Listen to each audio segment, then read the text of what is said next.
വിശദാംശങ്ങളുമായി ആന്റണി മുനിയറ ചേരുന്നു. ആന്റണി, ജില്ലയിലെ മഴയുടെ അവസ്ഥ നിലവിൽ എങ്ങനെയാണ്? നേരത്തെ പറഞ്ഞതുപോലെ തന്നെ ജാഗ്രതാ നിർദ്ദേശവും പുറപ്പെടുവിച്ചിട്ടുണ്ടല്ലോ. അനന്തു, ഇടുക്കി ജില്ലയിലെ ഹൈറേഞ്ച് മേഖലയിൽ കുറെ നാളത്തെ ഇടവേളയ്ക്ക് ശേഷം വീണ്ടും മഴ സജീവമായി തുടങ്ങിയിട്ടുണ്ട്. 3 ദിവസമായി ജില്ലയിലെ മലയോര മേഖലകളിൽ മഴ പെയ്യുന്നുണ്ട്. ഹൈറേഞ്ച് മേഖലയിൽ നിലവിലുള്ള മഴക്കുറവ് കാർഷിക രംഗത്തെയും ജലവൈദ്യുത പദ്ധതികളെയും ഗുരുതരമായി ബാധിച്ചതിനിടയിലാണ് വൈകിയെത്തിയ കാലവർഷം നേരിയ തോതിൽ ശക്തിയാർജിക്കുന്നത്.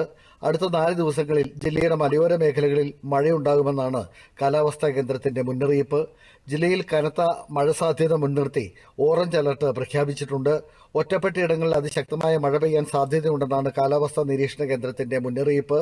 മലയോര മേഖലകളിൽ ഉരുൾപൊട്ടൽ, മണ്ണിടിച്ചിൽ, മലവെള്ളപ്പാച്ചിൽ സാധ്യതയുള്ള പ്രദേശങ്ങളിൽ താമസിക്കുന്നവർ ജാഗ്രത പാലിക്കണമെന്നും നിർദ്ദേശമുണ്ട്. കനത്ത മഴയെയും മണ്ണിടിച്ചിലിനെയും തുടർന്ന് കൊച്ചി ധനുഷ്കോടി ദേശീയപാതയിൽ മൂന്നാർ CSI പള്ളിക്ക് സമീപവും ഹെഡ്വർക്സ് ഡാമിന് സമീപവും കർശന ഗതാഗത നിയന്ത്രണം ഏർപ്പെടുത്തി. ഇടുക്കി ജില്ലയിൽ ഓറഞ്ച് അലർട്ട് പ്രഖ്യാപിച്ച സാഹചര്യത്തിലാണ് ഈ നടപടി. മണ്ണിടിച്ചിലുണ്ടായ ഹെഡ്വർക്സ് ഡാമിന് സമീപം റോഡിൽ ഒറ്റവരിയായി മാത്രമാണ് വാഹനങ്ങൾ കടത്തിവിടുന്നത്. റോഡിൽ വിള്ളലുകൾ കണ്ടെത്തിയതിനാലും മണ്ണിടിച്ചിൽ സാധ്യതയുള്ളതിനാലും ഈ വഴിയുള്ള യാത്രകൾ പരമാവധി ഒഴിവാക്കാൻ ജില്ലാ കളക്ടർ നിർദ്ദേശം നൽകിയിട്ടുണ്ട്. അനന്തു, ശരി, വ്യക്തമാണ്. ഇടുക്കിയിൽ ശക്തമായ മഴ മുന്നറിയിപ്പാണ് നൽകിയിട്ടുള്ളത്. വിവിധയിടങ്ങളിൽ ജാഗ്രതാ നിർദ്ദേശവുമുണ്ട്. ദേശീയപാതയിൽ ഗതാഗത നിയന്ത്രണവും ഏർപ്പെടുത്തിയിട്ടുണ്ട്. ഇടുക്കിയിൽ നിന്നും ആന്റണി മുനിയറയാണ് വിശദാംശങ്ങൾ നൽകിയത്.